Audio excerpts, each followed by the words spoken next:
I'm here because I am a roaring lion crying out righteousness. All right, listen, and in this segment, I want to raise the question. I started it last week. I'm quite serious about this question. Should I, James David Manning, run for mayor of the city of New York? The next mayoral election will be in November of year 2025. It's now September of the year 2024. So if I'm going to do it, I need to make preparations now, and I need to start putting together a committee of advisors and campaign managers, et cetera. One of the things that I'm looking forward to is that as we file our suits against the city of New York, against the Mellon Bank and other entities, there'll be millions of dollars that will flow to this ministry. And I will be able to have the funding to actually pay for the advertising that need to be done, the campaign financing, the making of flyers and the meetings, et cetera. I will have the funding to fund it myself from the city of New York, monies that will be paid to us from the suit that we will bring against them for using their discriminatory, predatory, and unjust, unconstitutional, unlawful tactics to collect taxes from poor people here in the city of New York. And that's going to be one of my main themes. My number one theme I'll get to in just a moment, but my second theme of running for mayor, my policy would be to correct gentrification and correct Crown Heights and Fort Greene. All the money that's been stolen by developers over the past 20, 25, 30 years and put in the pockets of banks of rich men to become richer, and homelessness in America, and especially New York, is off the chain. That's going to be my theme number two, one of my policies. And because I have such a historical, if you will, everybody knows I have been fighting gentrification and robbing of property by these robbers, these robber barons, these, if you will, these banksters and gangsters. Everybody knows from the time of No Do No Rain. So I'm already in, and I believe I can get a large number of people, of New Yorkers, to vote for me. And I'll come back to that in just a moment. But I'm raised the question, should I run for mayor of the city of New York? I believe that I would make an excellent mayor. Now, let me tell you as well that I told the Lord years ago that I would never be a politician. He didn't tell me not to run for political office. He never told me not to do that. I up and volunteered to him that I would never be a politician because I thought that they were such despicable people that I would never enter into that class of person. But he never told me not to do it. But I'm going to take this matter to the Lord in prayer, and I need to make a decision as soon as I possibly can and hear from the Lord about what to do.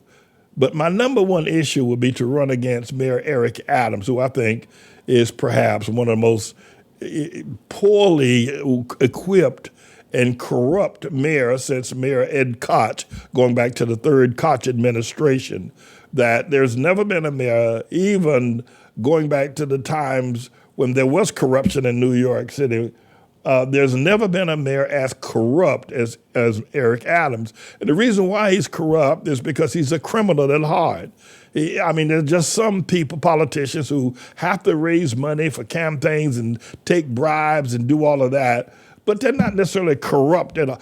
Eric Adams is a corrupt and a crippled, if you will, defamed individual. And I want to raise the case against him. I want to stand against Eric Adams on WABC, NBC television, and in the debate and point out how corrupt he is. But right now, I'm going to let you listen to a recent television program I think was done by Eyewitness News or one of the New York news channels on this past Friday about more investigations by the FBI into Eric Adams and his corruption. I want to run against him, and I'm considering it. I'm taking it to the Lord in prayer, and I'm asking you to pray about it as well. But this will be my number one target, to demonstrate how corrupt and evil this man is, Eric Adams. Mr. Engineer.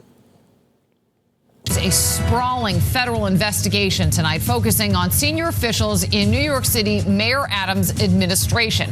Agents searched the homes of several top aides and they subpoenaed the cell phones of top NYPD officials. And tonight we get reaction from the mayor himself. And good evening to you. At 6 o'clock, I'm Liz Chow. And I'm Bill Ritter. We begin with the expanding investigation into top aides of the mayor. FBI agents yesterday raiding the homes of Phil Banks, Deputy Mayor of Public Safety, and Deputy Mayor Sheena Wright. She's the partner of Schools Chancellor David Banks. Phil Banks is his brother. And it doesn't end there. The phones of Police Commissioner Edward Caban and 6 other NYPD officials have been subpoenaed tonight. The feds also want the phone of Adams' advisor, Tim Pearson. The question tonight is exactly what are federal prosecutors looking for? Eyewitness News reporter N.J. Barton live at City Hall where he talked this afternoon to the mayor. Newt? And right, Bill, it does not get any higher than the first deputy mayor of the city of New York and the NYPD commissioner. But to be clear, no one, not the mayor, not anyone in his administration has been accused or charged with any wrongdoing. But these latest raids and subpoenas now reach deep into City Hall. I'm not aware of any wrongdoing or misgivings from anyone on my team, and we're going to continue to cooperate. Mayor Adams insists tonight that he's confident, despite a new series of FBI raids reaching into the highest levels of his administration. The final analysis is going to be done. I think that I have not done anything wrong. I've said that over and over again. Sources confirmed to Eyewitness News tonight that FBI agents raided the homes and City Hall offices of his first deputy mayor, Sheena Wright, and Phil Banks, his deputy mayor for public safety.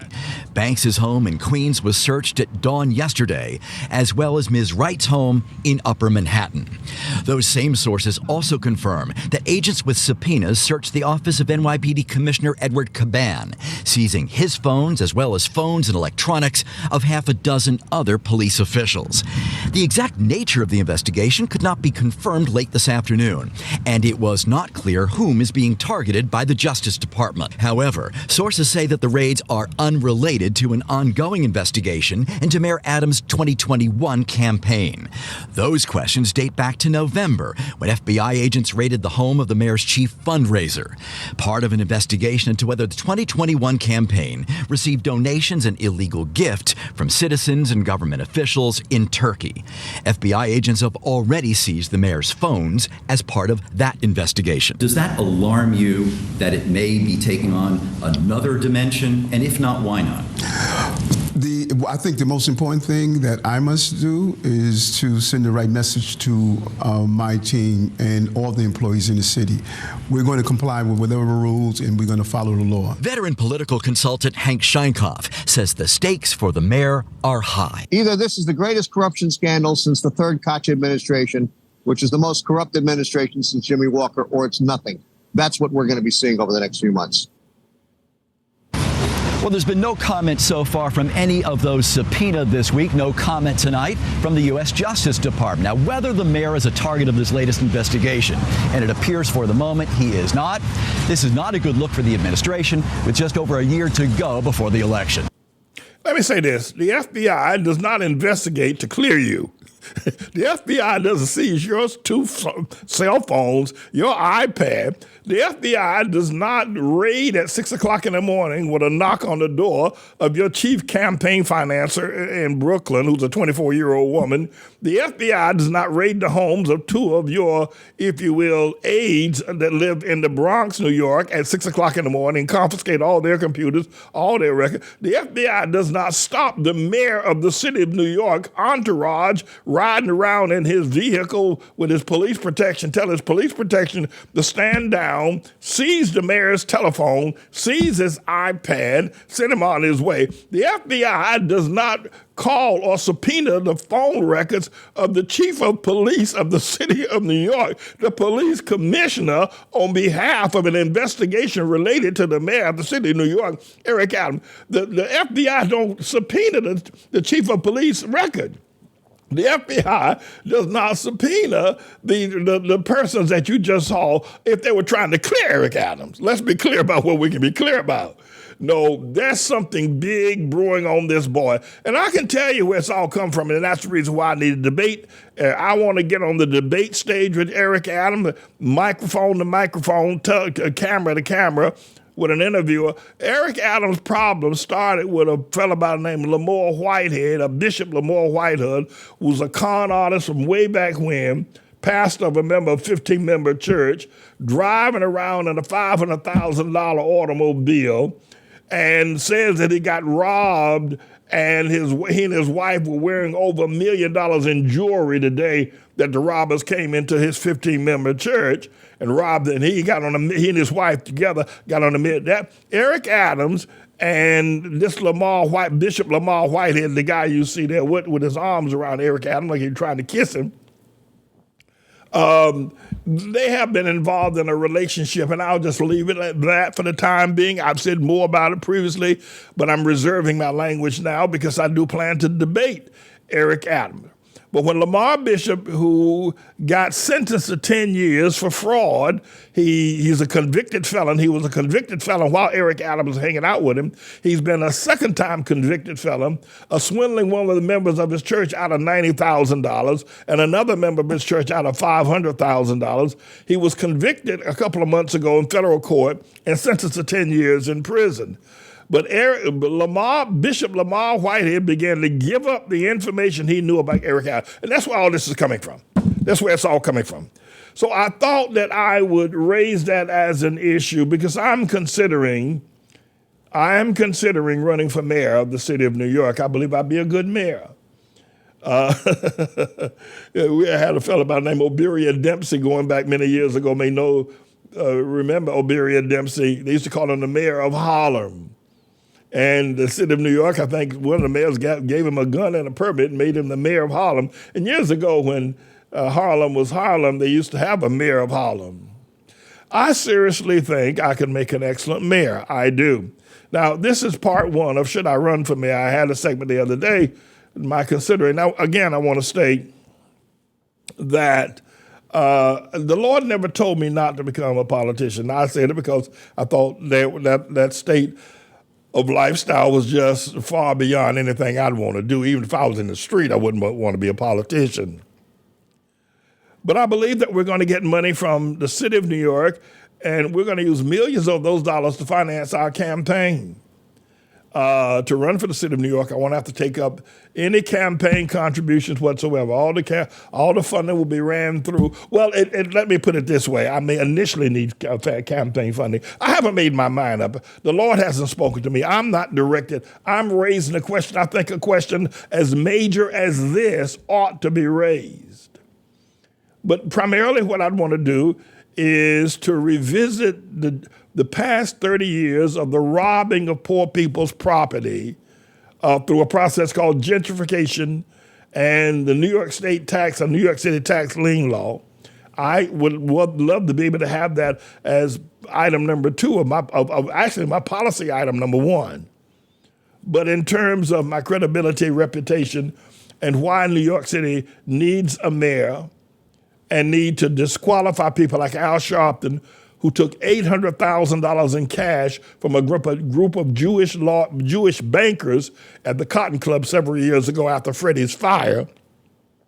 And those of you who remember Freddie's fire, those young Hispanic people that burned in the basement of that fire, when one of Al Sharpton's supporters put a Molotov cocktail into that clothing store and burned those people in that shop called Freddie's Fashion Fair.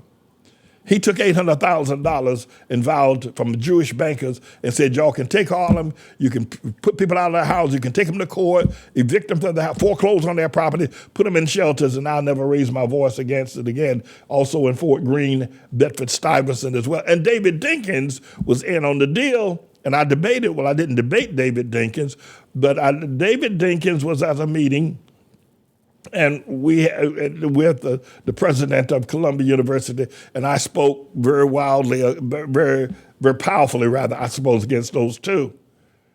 I have a lot to say. Should I, James David Manning, run for mayor of the city of New York.